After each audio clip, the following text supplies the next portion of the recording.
Entiendo. Y yo estaba pensando que yo iba a hablar cuando me dijeron que trajera el estudio y cómo yo iba a poder hablar algo que la iglesia entendiera. Y es interesante porque lo que hemos visto durante estos meses, algunos cultos en el internet, sea de la iglesia local o de sinnúmero de iglesias que se conectaron dando su culto, el sinnúmero de pastores y evangelistas que dieron su culto, y usted se va a dar cuenta que han sacado la Biblia de contexto. Han cogido el Salmo 91 y lo han asesinado. Han cogido el Salmo 23 y lo han asesinado. Lo han sacado completamente de contexto para empujar lo que ellos quieren decir. Y eso me estaba preocupando grandemente a mí. Yo, wow, ¿cómo es posible que puedan sacar la Biblia tan fácil de contexto por algo que está sucediendo? Y entonces nosotros que estamos enseñando constantemente, asusta oír de esta gente. Yo en esta noche voy a hablar sobre un tema que puede ser que sea nuevo para muchas personas, pero no así para aquellas personas que llevan mucho tiempo en el Señor. Y tal vez es la primera vez que muchos de ustedes oigan de este tema. Y vamos a tratar de traerlo a la luz de la palabra del Señor, con toda reverencia y con mucho respeto al tema. El tema que voy a hablar en esta noche, y me gustaría que tuviese Biblia abierta, porque vamos a usar la Biblia durante todo este tiempo. Y yo no termino este estudio hoy. En algún momento que me den la oportunidad, tendré la segunda parte. Pero esta es la primera parte de este estudio. Y vamos a hablar sobre la teología de la sangre de Cristo, mitos y verdades. La teología de la sangre de Cristo, mitos, porque hay muchos mitos acerca de la sangre de Cristo, y verdades. Y lo que me impulsó a traer este tema fueron los cientos de cultos que hay en el internet hablando sobre la sangre de Cristo fuera de contexto. Y eso me asustó. Yo, ¿cómo es posible que saquen el tema de la sangre de Cristo fuera de contexto? Entonces yo lo que hice un esfuerzo durante esta semana. Me senté a leer, he leído como nunca, y puse el tema de la sangre de Cristo en su justa perspectiva, en su geoambiente histórico,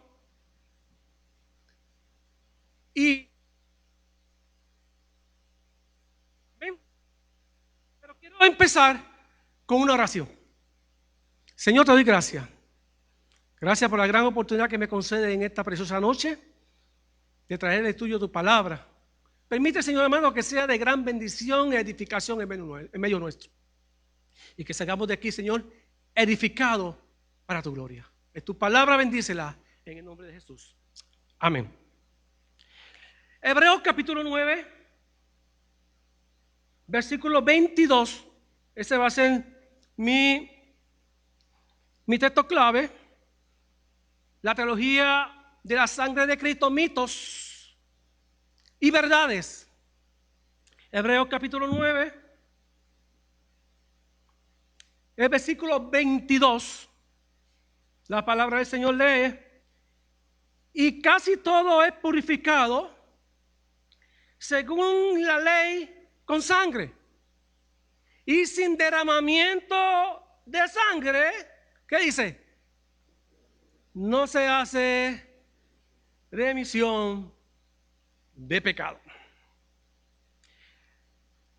Dentro de la nueva fuente de teología que se enseña,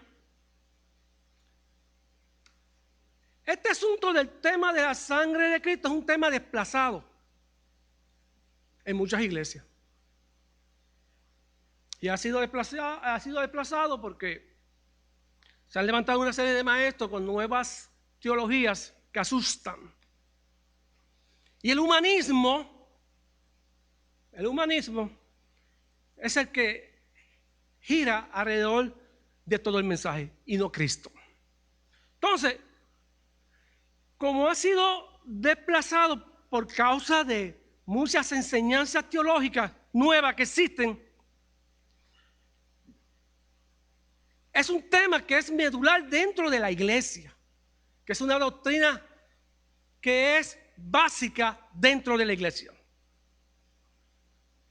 Yo soy criado en la iglesia, mi hermano. Yo llevo toda mi vida en la iglesia. Además, yo le voy a decir más. Todos los pecados que yo he cometido, los he cometido estando en la iglesia. Para que usted tenga una idea, si llevo tiempo en la iglesia. Todos los pecados que he cometido, los he cometido estando en la iglesia. Pues yo no soy ningún santo. ¿Ustedes creen que soy yo santo? Estamos caminando hacia eso. Pero tengo una humanidad que es real y yo la entiendo así. Yo creo que usted la entiende también. Yo espero que usted entienda que usted anda con una humanidad. Usted no está caminando en el aire. Usted es humano y hay sangre corriendo por sus venas. Así que cuando yo estaba en la iglesia, yo veía a estos grandes hombres de Dios que no tenían estudio, pero que enseñaban la teología de la sangre de Cristo tan intensa y tan profunda que tú te quedabas y dices, pero ¿de dónde sacó el conocimiento de este hombre? Además, los coros que se cantaban en la iglesia tenían que ver con la sangre de Cristo, con la expiación de la sangre de Cristo. Vamos a refrescar. Yo sé que fue la sangre, ¿se acuerdan? Yo sé que fue la sangre. Bueno, yo creo que yo soy el viejo aquí, pastor. La que me redimió a mí. Yo ciego fui. Colón se acuerda. Carmen. Más por la sangre vi. Porque ellos entendían que había una expiación, que había algo extraordinario, aunque no lo entendían, podían testificar algo acerca de la sangre y el sacrificio de Cristo. Había otro coro que decía, la sangre de Cristo lavó mi ser, la sangre de Cristo lava, tiene poder, la sangre de Cristo lavó mi ser, y mientras fluya sangre, yo venceré. Así mismo es. Se cantaba acerca de la teología de la sangre, aunque ellos no lo entendían, pero el Espíritu Santo le daba testimonio de que habían sido salvados por la sangre del Cordero. Hay un clásico, la sangre de Cristo, la sangre que Cristo derramó por mí en el Calvario. Es un clásico de la iglesia. Habla de la sangre. Había uno que lo cantaba a mi mamá. Y si te lavas en la sangre de Cristo te puede limpiar. Yo creo que yo vivo en otro planeta, porque yo no sé si ustedes se acuerdan de eso, de algunos coros de eso. Pero la iglesia tenía esa experiencia, ese testimonio de que algo poderoso había pasado en su vida. La sangre de Cristo tiene poder, tiene poder, tiene poder. La sangre de Cristo tiene poder para libertad. Y así yo puedo enumerar un sinnúmero de himnos, el clásico de la iglesia. Hay poder, poder, sin igual poder en Jesús, quien murió. Hay poder, poder, sin igual poder en la sangre que vertió. Podemos enumerar un sinnúmero de himnos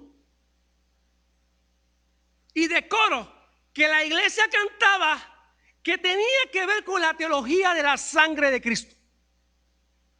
Porque el Espíritu Santo le daba testimonio de que algo glorioso había pasado en su vida. De que habían sido salvados por su sangre. Yo recuerdo que cuando se oraba por un convertido, cuando la persona se convertía y que venía a convertirse, la persona que oraba por él le decía: la sangre de Cristo te limpia de todo pecado. ¿El pecador entendía eso? No, el pecador no entendía eso. Pero el Espíritu Santo lo limpiaba de todo pecado. Luego más tarde, esa persona que se convierte puede tener la experiencia de que ha sido lavado y salvado por la sangre de Jesucristo. Ahora bien, yo creo que es importante, más importantísimo, de que la iglesia entienda cuál es el propósito de la sangre de Cristo derramada en la cruz. Y empecemos a eliminar los mitos que han habido dentro de la iglesia por tantos años. Y lo oímos que lo dijo fulano de tal, y lo repetimos sin pararnos a ver lo que dice la Biblia acerca de eso. Yo en esta noche voy a tratar de coger esos mitos y hacer los pedazos. Y después usted ora por mí, me pone la mano encima, me tumba para atrás. Yo no tengo problema con eso. Con eso yo no tengo problema. Mi responsabilidad es traerle la palabra del Señor. Una vez yo le pregunté a un ministro: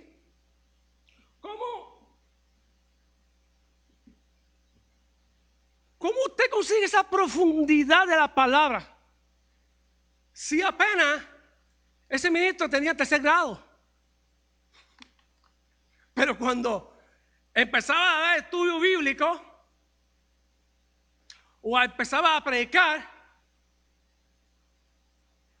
tenía una profundidad y una revelación tan extraordinaria que tú dices: pero ¿de dónde este ministro? ¿Sabe lo que me contestó, pastor? Yo le voy a decir lo que me contestó. Yo era niño cuando eso, yo apenas tenía 10 o 12 años. ¿Sabe lo que me contestó? Y es una palabra que a veces en la iglesia uno puede usarla y le dicen a uno: tú estás en otra época. ¿Sabe lo que me dijo? Boa. Boa. ¿Sabe qué quiere decir boa? Biblia, oración y ayuno. Vivían.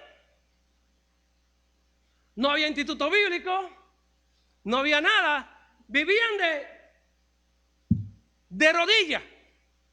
Y como vivían dedicados a la oración, al ayuno y a la lectura bíblica, venía la revelación.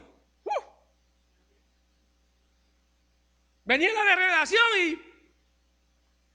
y cuando llegaba la revelación lo soltaba. Porque entendía que la única manera que ellos podían adquirir la revelación de la profundidad de las Escrituras era por medio de la oración, la Biblia y el ayuno. Me pregunto, ¿qué ha pasado en los últimos 30 años? Que ahora tenemos universidad, instituto bíblico, conocimiento básico y sistemático de la palabra, pero no hay revelación. Nos hemos olvidado de lo básico. Nos hemos olvidado de lo básico, de la palabra, de la oración y del ayuno.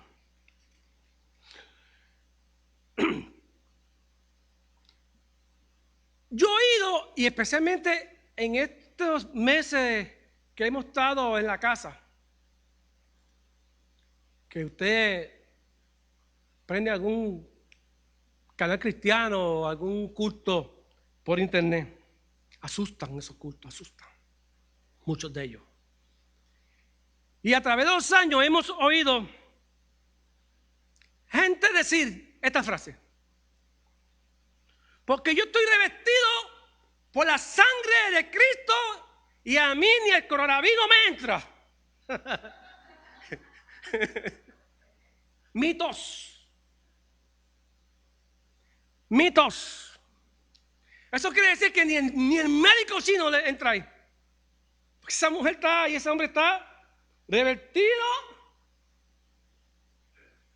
por la sangre de Cristo. Mitos. También he oído gente reprender demonio con la sangre de Cristo. Yo reprendo a este demonio con la sangre de Cristo. Mitos. Oren por mí después, ¿ok? Acuérdense, me tiran para atrás. Mitos. El propósito de la sangre de Cristo es salvar al pecador. That's it. Déjame repetir eso, pastor. El propósito del sacrificio de Cristo en la cruz del Calvario es salvar al pecador. Porque es que Cristo a nosotros no nos salvó por un acto de magia. El apóstol Pablo dice: por precio. Usted lo sabe. ¿Por precio de qué? De sangre. Así que ubiquémonos y empecemos a sacar los mitos que muchas veces están en medio nuestro, y pongamos en perspectiva, en justa perspectiva, cuál es el propósito de la sangre de Cristo derramada en la cruz del Calvario. Ahora bien,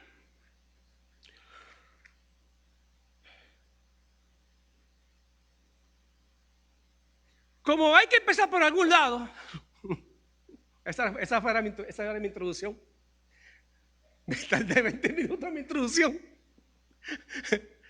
Como hay que empezar por algún lado para poder entender el sacrificio de Cristo en la cruz, hay que empezar por el Antiguo Testamento. Hay que empezar a entender los sacrificios del Antiguo Testamento. Entonces, cuando empecemos a estudiar y a ver la sangre en el concepto religioso del Antiguo Testamento, a usted le va a generar un sinnúmero de preguntas, como me pasó a mí. Y cuando vayamos a la sangre de Cristo en el Nuevo Testamento, que será en otra ocasión cuando tenga la oportunidad, usted se va a encontrar con una serie de preguntas, pero que va a ser más fácil contestarlas porque ya conocemos el sacrificio de Cristo. Así que no se preocupe por las preguntas. Lo único que tiene que hacerla, eso mismo, hacerla. Lo único que tiene que hacer es hacerla. Hacer la pregunta, porque si yo no la puedo contestar, pues no la puedo contestar. le doy el bate a otra persona que la conteste. O sea que, por eso es importante. Ahora bien, la palabra sangre, como vamos a empezar por el Antiguo Testamento, la palabra sangre en el Antiguo Testamento en el hebreo es dan, D-A-M, dan. Esa es la palabra en hebreo para sangre. ¿Por qué esto es importante que usted lo sepa? ¿Por qué esto es importante que usted lo sepa? Porque en el Antiguo Testamento la palabra dan se usaba para sangre, no importa en el contexto en que usted lo lea en el Antiguo Testamento. Si usted lee en el Antiguo Testamento que había derramamiento de sangre, usted va a encontrar la palabra dan ahí. Si usted va a ver en el Antiguo Testamento que David entró a la ciudad y derramó sangre porque hubo una guerra, usted va a encontrar la palabra dan. Se usa una sola palabra nada más, sea para un acto criminal, sea para un acto de guerra donde hay derramamiento de sangre, o sea para un acto religioso de sacrificio a Dios. Es la misma palabra. Por eso es que cuando el hebreo, el judío decía hay dan, hay derramamiento de sangre, tenía que saber en qué contexto lo estaba diciendo.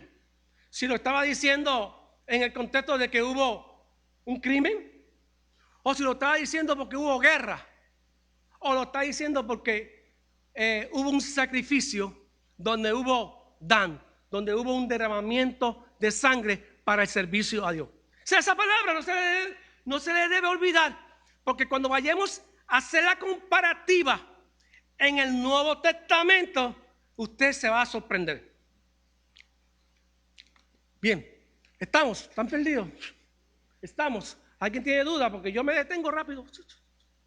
Yo no tengo problema, yo me detengo. ¿Ok? Seguimos.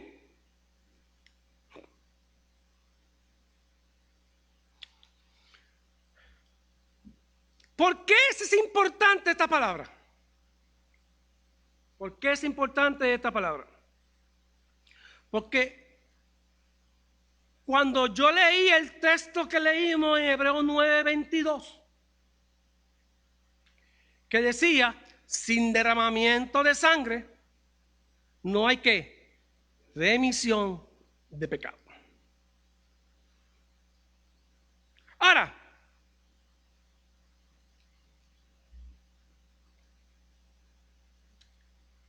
¿qué tiene que ver? Si yo soy un judío del Antiguo Testamento, un israelita del Antiguo Testamento, ¿qué tiene que ver un pollino, un cabrito, un becerro, que hay que irlo a sacrificar por la sinvergüenzada que yo hago? Pero se ha hecho esa pregunta. Israel pecaba, un hebreo pecaba y resolvía el problema de su pecado con un cabrito,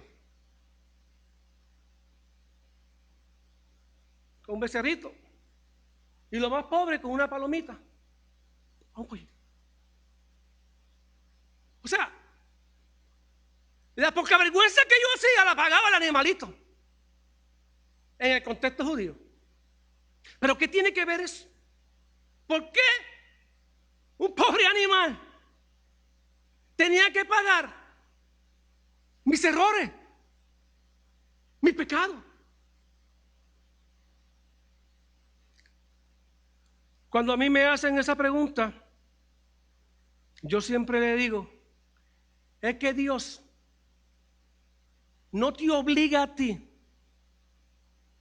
Dios no te obliga a ti a hablar su idioma. Dios baja y habla tu idioma. Porque si Dios te obligara a ti a hablar el idioma de él, usted no lo entendería. Israel entendió que ese espíritu de culpabilidad que tenía porque había hecho algo indebido. Religiosamente, Israel entendió que con derramar sangre de animal era cubierto su pecado. Fíjate que interesante es esto. Porque es que Dios habla tu idioma. Mira, si usted tiene Biblia, a mí me gustaría que fuese conmigo a Juan capítulo 5. Juan capítulo 5.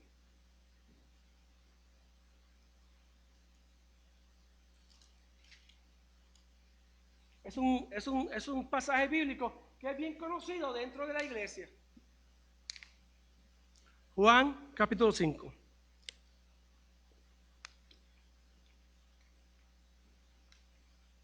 Es el pasaje del paralítico de Bethesda.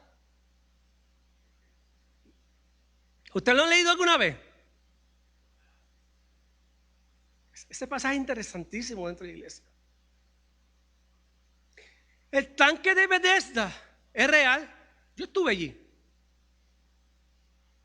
El paralítico y los enfermos son reales. Estaban allí. Lo que no es real es el ángel. La manifestación del ángel era un mito. Allí nunca se presentaba un ángel. Porque la Biblia dice que de vez en cuando aparecía un ángel, movía las aguas y el primero que ¿qué? El primero que se tiraba el agua, que iba ¿qué? Era sanado. Pero mira lo interesante del texto. Yo le digo a los estudiantes que en la Biblia hay leyendas, cuentos, exageraciones y mitos. Entonces el estudiante tiene que empezar a buscar qué es eso para empezar a sacar lo que son exageraciones y que son mitos. Supersticiones. Esto era una superstición del tiempo de Cristo, que cuando Cristo llegó eso estaba ahí. Y alguien en el siglo II lo puso ahí.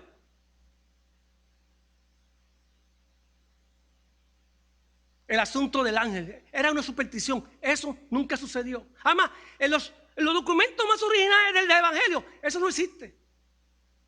Ahora, el tanque sí, los enfermos sí, y la curación de paralíticos sí, pero no el ángel moviendo las aguas, porque era una superstición israelita. Entonces Cristo llega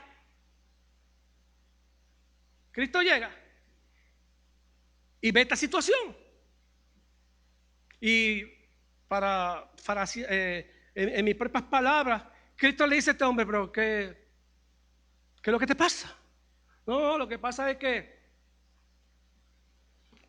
yo soy paralítico.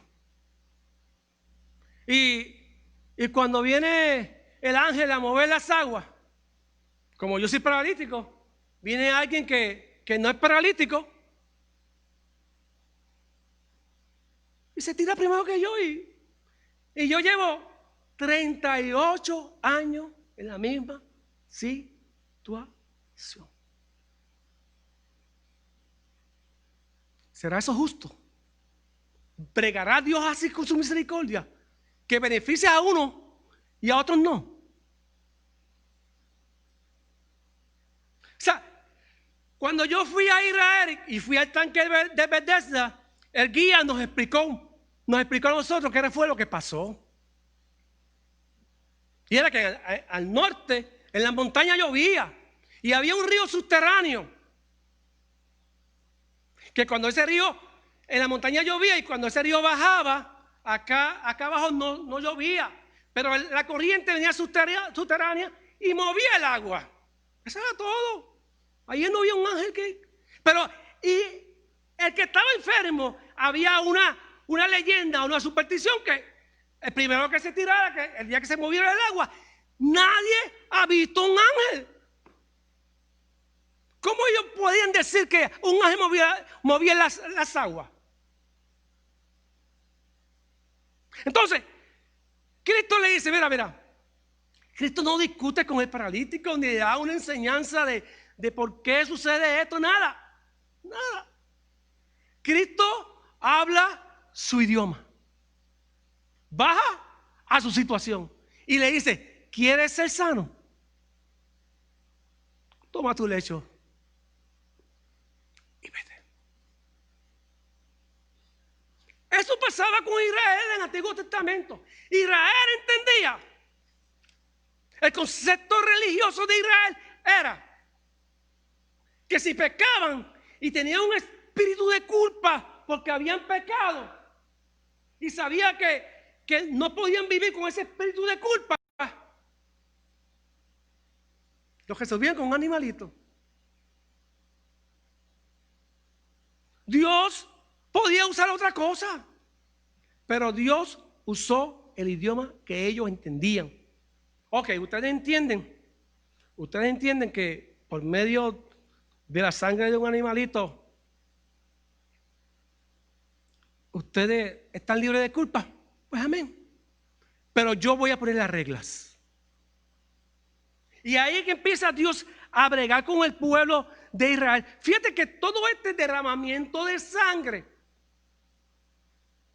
es un tipo de lo que vamos a ver más tarde, en otra ocasión, derramamiento de sangre en la cruz del Calvario de Cristo.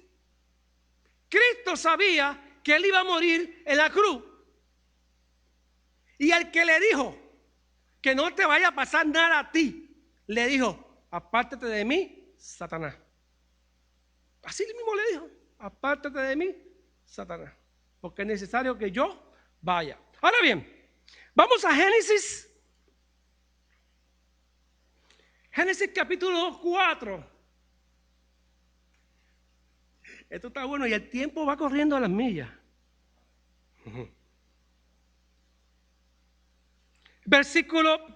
Capítulo 9, versículo 4. Capítulo 9, versículo 4. Génesis 9, 4.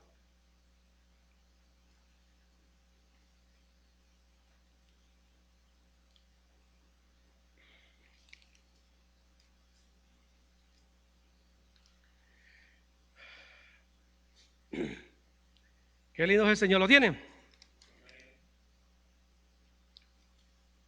Génesis 9:4.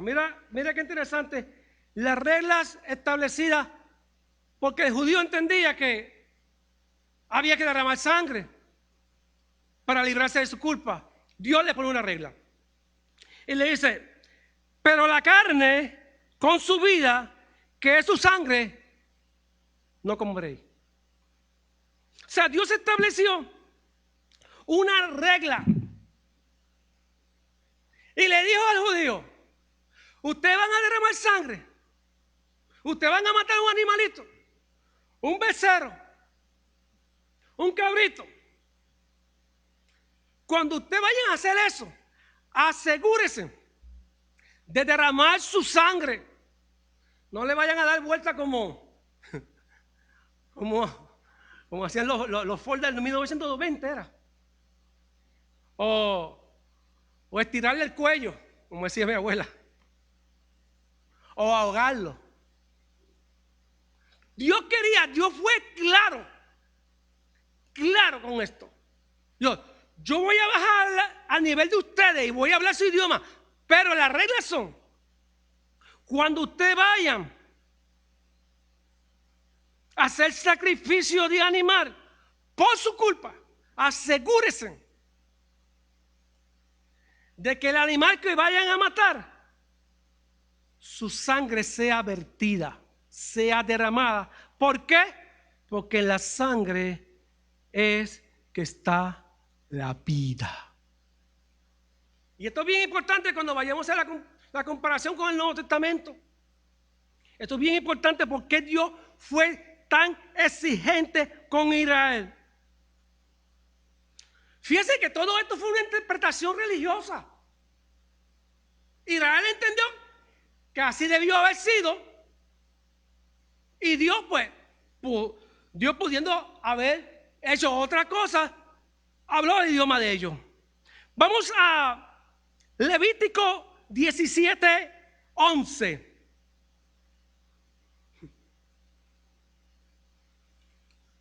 ¿Alguien me puede ayudar? Levítico 17:11. ¿Quién lo tiene? Léelo, varón, léelo.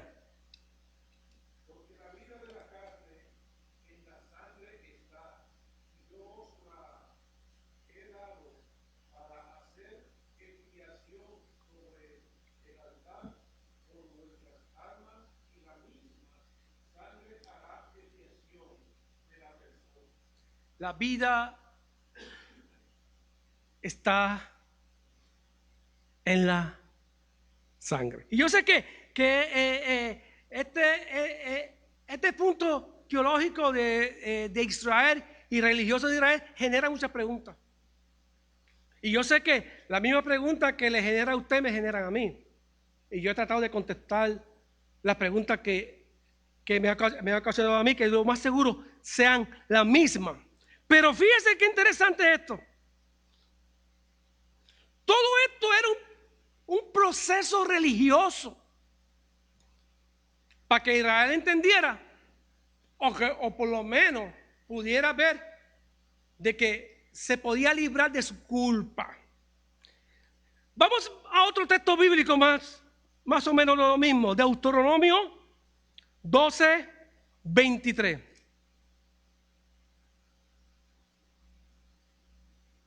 Si lo tienen, léenlo por favor.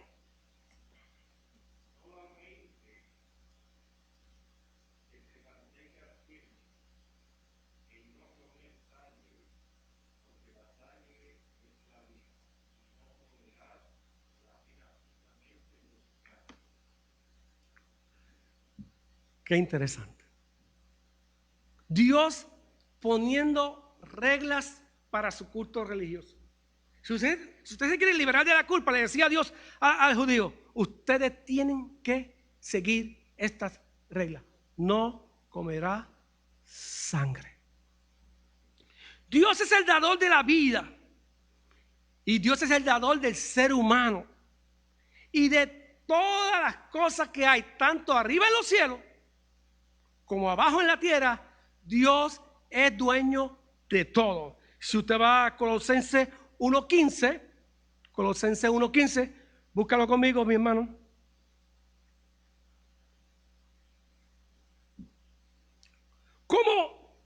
Como la teología de Israel era religiosa y entendía que no se podía comer sangre porque Dios era el dador de todo. Dios era dueño de todo y no podían comer sangre.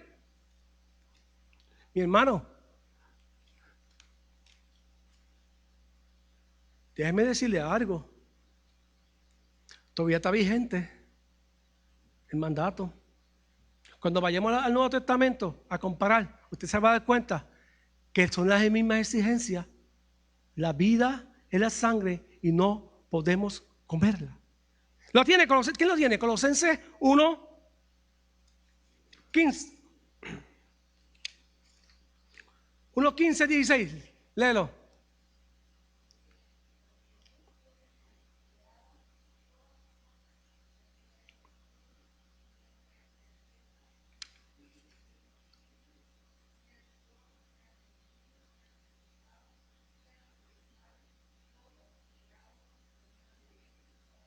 Y para Él.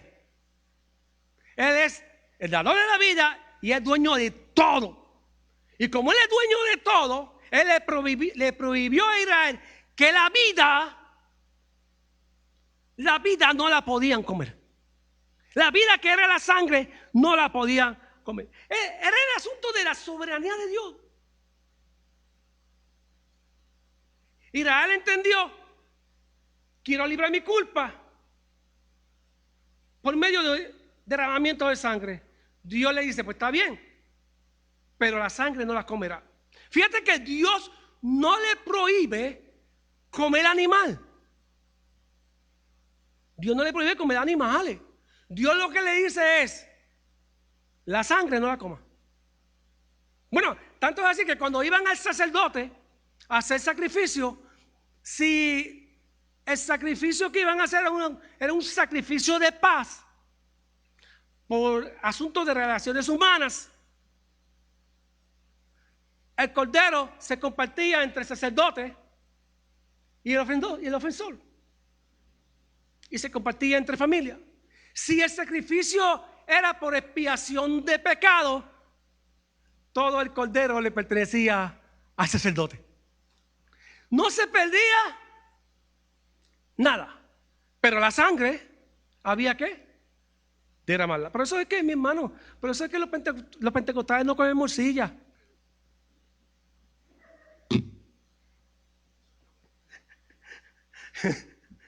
Por eso es. Y cuando vayamos al Nuevo Testamento a hacer la comparación, usted se va a dar cuenta que es lo mismo, ni más ni menos. Seguimos. Vamos a Génesis 4, 8, 10. A mí me gusta este proceso de la ofrenda de Abel y Caín, porque Dios es bien exigente con lo que vamos a hacer. Génesis 4, 8, 10. ¿Lo tienen? ¿Alguien lo tiene? Génesis 4, 8 al 10.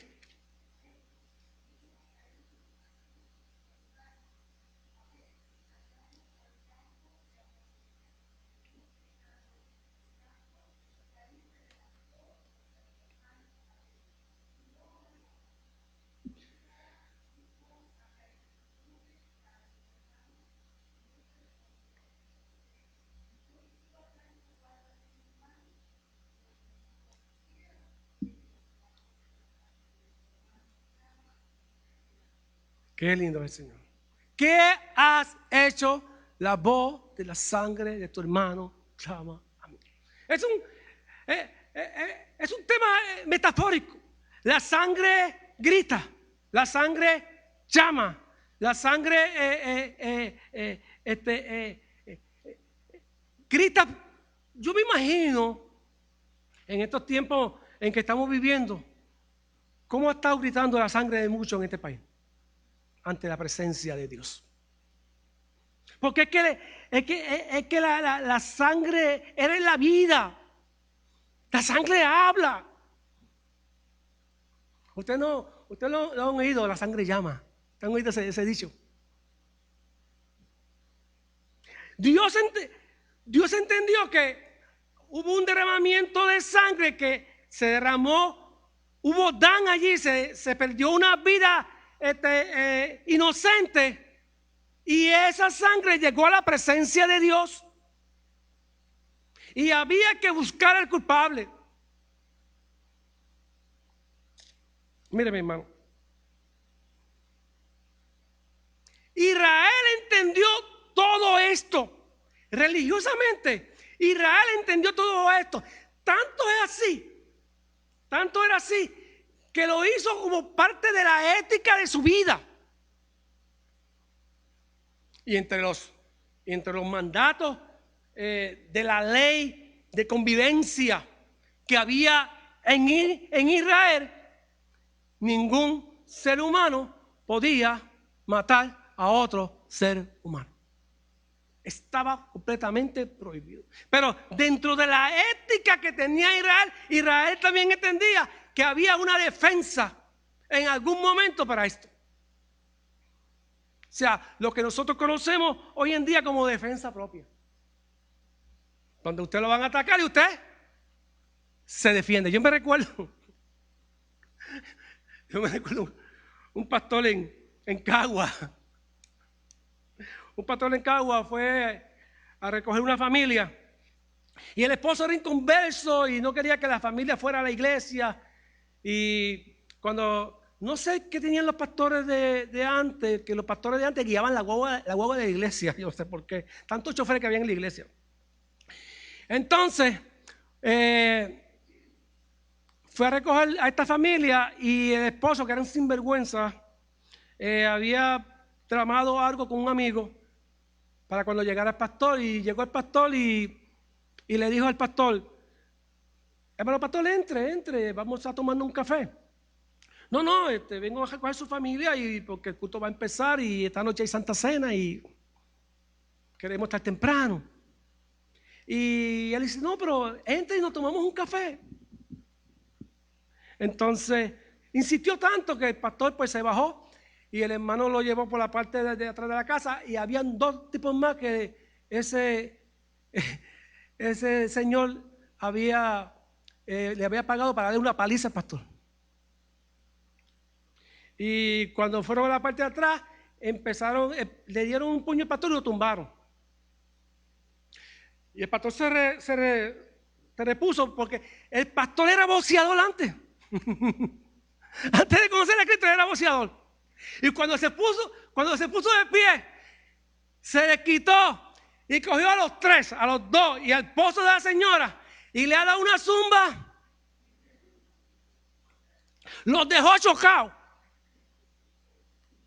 Defensa. Y fue y llegó a la iglesia.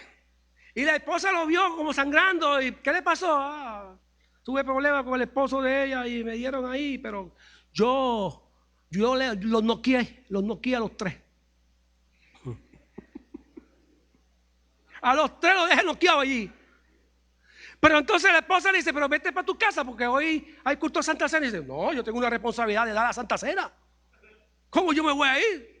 Hoy es que yo voy a tomar la Santa Cena. Y tomó la Santa Cena como si nada. Para hacerte la historia más corta, ese hermano que él noqueó fue su copastor años más tarde. Y es interesante porque dentro de la ética que Dios había establecido, que el pueblo de Israel había establecido la defensa propia. Mi hermano, es legal la defensa propia. Tiene que probarlo. ¿Verdad, pastor? Que tiene que probarlo. Porque tampoco es así porque así. Hay que probarlo. Israel entendió esto. Y dentro de todo ese contexto religioso de Israel, Dios se glorificó en medio de ellos. Ahora bien, déjame brincar aquí porque me está cogiendo tiempo. Ahora bien, tuvo que haber un balance en la vida del pueblo de Israel, porque Israel religiosamente entendía que el derramamiento de sangre lo libraba de culpa. Entonces, tuvo que haber un balance en todo lo que hacía el pueblo, porque si no hubiese un balance, se iba de proporción lo que habían establecido. El ciclo de la vida empezó a correr y esa era la ley en ese tiempo. Ahora, ustedes han oído ese dicho que el pez grande se come al más pequeño. Israel entendió que el hombre era la corona de la creación de Dios. La perfección de Dios, de la creación, fue el hombre. Israel entendió. E Israel entendió también que Dios le había dado toda potestad sobre todo lo creado. Por tal razón, Israel pudo tener el poder de decir, por medio de la sangre de un animalito, es que nosotros vamos a librarnos de la culpa que tenemos. Porque Él era la corona de la creación. O sea, y ese balance se estableció con ese propósito. Mira, en Nueva York,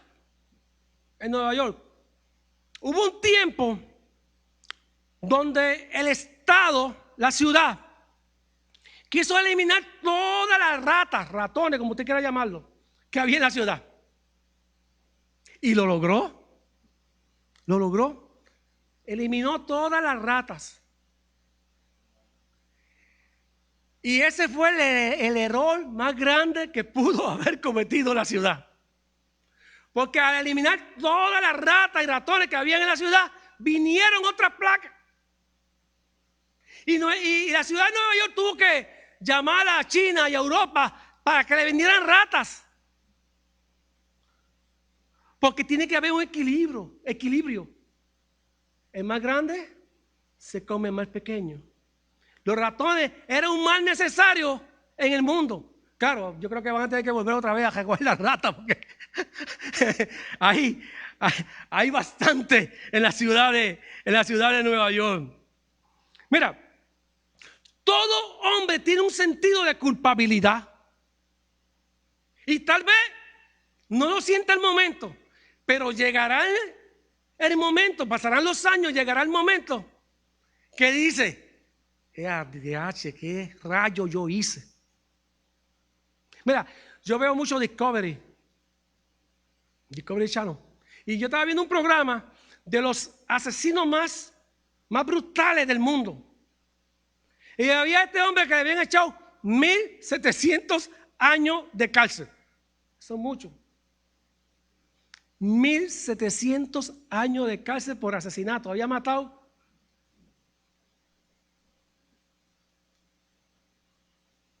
Y cuando lo estaban entrevistando, después de muchos años, lo estaban entrevistando, él decía, cuando yo maté el primero, yo me sentí nervioso. Y maté al segundo. Y maté al tercero. Y maté al cuarto. Y cuando ya iba por el quinto, me daba lo mismo comer que matar. Pero ahora que estoy aquí, con 1700 años en la costilla, ya que han pasado muchos años, me he dado cuenta de lo animal y bruto que yo fui. Porque el sentido de culpabilidad estaba ahí. Pasaron muchos años hasta que llegó, que se dio cuenta que lo había hecho mal. ¿Sabe lo que dijo él a la televisión? Si no fuese por la gracia de Dios que me rescató, yo estuviese loco aquí en prisión. Y pasaré toda mi vida aquí en prisión. Pero sé que cuando muera, el Señor bregará con mi alma. O sea, todos los hombres tienen sentido de culpabilidad. Termino, porque yo sé que termino, porque esto está largo. Y es que quiero que me busque Éxodo 30:10 para terminar con Éxodo 30:10.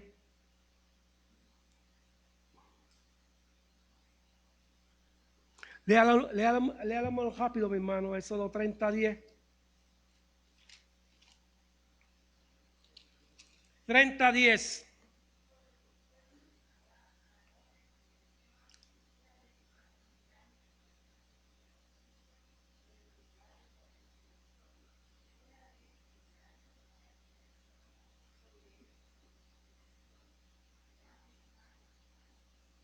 Wow. Yo no sé si usted ve en ese texto lo que yo veo. Pero Aarón hacía sacrificio por generaciones futuras, por lo que estaba pasando ahora mismo y por lo que pudiese pasar en alguna generación futura. ¿Sabe lo que era expiación? Es saldar la deuda. Eso es expiación, es una definición sencilla, saldar la deuda. Entonces, no se desenfoquen de esto, mis hermanos, porque cuando vayamos al sacrificio del Nuevo Testamento de Cristo, usted se va a dar cuenta que es lo mismo. Dios perdonó mis pecados del pasado, Dios perdona el pecado del presente y Dios perdonará mi pecado del futuro. El sacrificio de Cristo es tan amplio que abarca todo. Por eso es que el texto que leímos decía que la sangre de Jesucristo, su Hijo, nos limpia de todo ¿qué? Pecado. Porque perdona nuestro pasado, nuestros pecados pasados, nuestros pecados presentes y nuestros pecados futuros. Mira, yo no sé cómo hay cristianos que viven tan tristes y con esa problemática, ay, que si le fallo al Señor. Yo creo que no ha entendido el sacrificio de Cristo. Porque el sacrificio de Cristo nos limpia del pasado, del presente y del futuro. ¿Sabe cómo lo dice Juan? No pequen, pero si alguno ha pecado, ¿abogado qué? Así que viva una vida feliz en el Señor. Hay gente que dice, yo no mañana ni salgo porque si yo peco. ¿Qué es eso? Y la libertad que Cristo puso en su vida por su sangre. Vale, vamos a dejarlo ahí. Pastor, venga. Terminamos otro día terminamos esto. Gracias, mi hermano.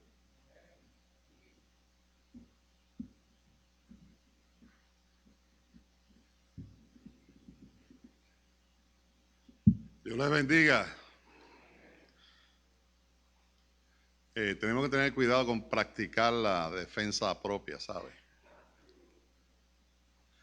Qué bueno estar aquí esta noche y poder darle gracias al Señor que usted pues vino y tuvimos esta participación. En verdad, yo me la he gozado. Yo sé que muchos de ustedes también han hecho lo mismo. Quiero dar un pequeño anuncio. El domingo vamos a estar aquí con el primer servicio a las 9 de la mañana y el segundo va a ser a las 11 de la mañana. Va a durar aproximadamente hora y media cada uno. Y el domingo, si así el Señor lo permite, vamos a tener comunión, Santa Cena. Los ujieres van a estar aquí dando todas las instrucciones, porque si usted ha notado, estamos tratando de mantener lo que se llama la distancia social y queremos cumplir con esto. Queremos que los hermanos que vengan se sientan libres y seguros, ¿verdad? Que estamos haciendo todo lo posible para que no quebrantemos lo que el gobierno está indicando. No queremos pues, ser quebrantando este tipo de reglas que han puesto en el gobierno. Además,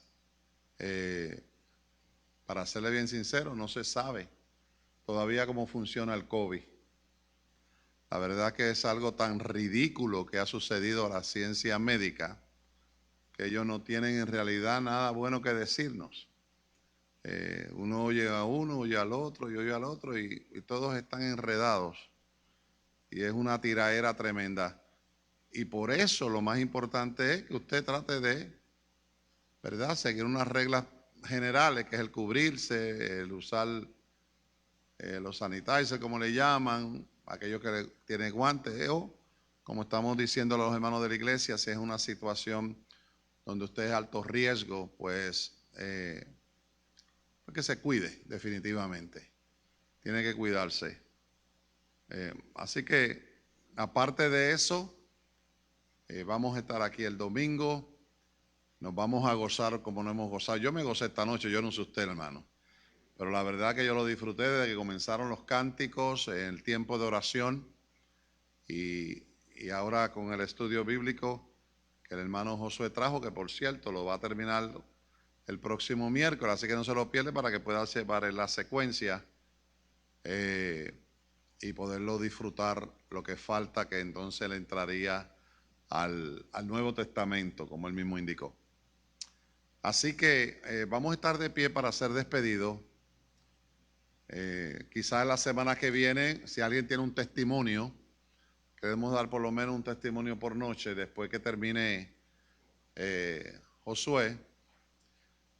Queremos escuchar qué Dios ha hecho en su vida durante este tiempo. Y Keila, ¿me va a decir algo?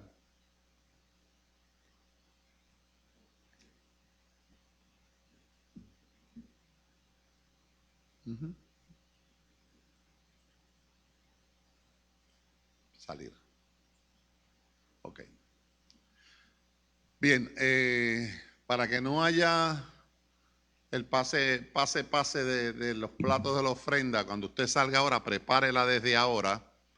Y cuando salga, ahí al lado de la puerta por donde vamos a salir ahora, del primer lobby, están los platos. Usted va y la deposita ahí para no tener que la necesidad de tener contacto.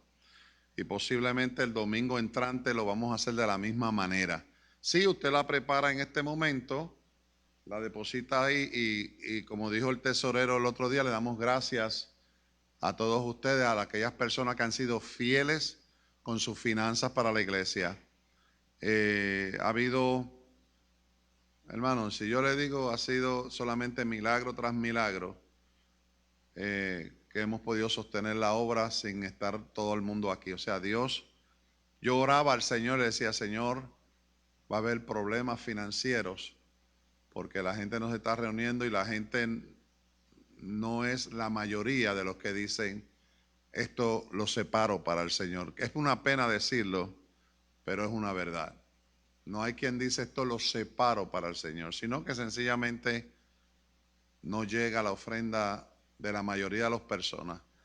Para que usted tenga una idea de 100 y pico, casi 200 personas que hay aquí, lo único que están entrando son de 25 a 30 personas ofrendando y diezmando. Eso es triste. Y me da pena por el que no lo hace. Pero yo orando al Señor, preocupado por las finanzas, el Señor me dijo claramente a mi corazón, me dijo, mi siervo, la obra es mía. Y yo me pasmé, porque el Dios me estaba diciendo, yo me encargo de esto. Y así mismo ha levantado hermanos fieles que han tomado la responsabilidad de mantener esta obra en esta crisis del COVID-19. Pero anímese, dé para el Señor. Esta es su obra y usted la disfruta. Es una responsabilidad que todos tenemos de mantener la obra del Señor. No es solamente de 22 o 25 o 30 personas que lo están haciendo. Que Dios nos ayude y nos perdone, ¿sabe? Que Dios nos ayude y nos perdone. Vamos a orar para ser despedidos. Padre, gracias te damos, Señor. Gracias por tu amor, por tu misericordia.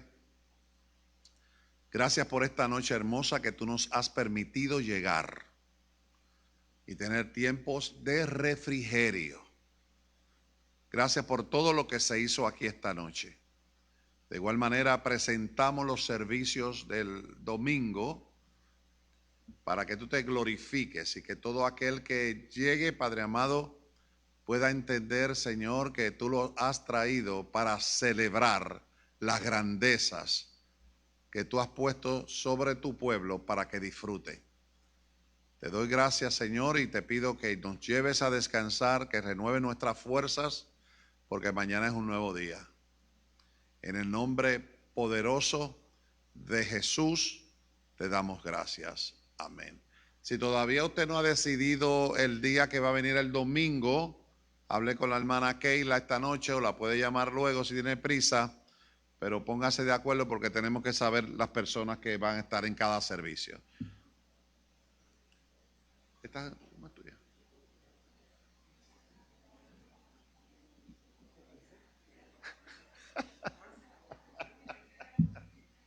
¿Tú sabes por qué te cansa?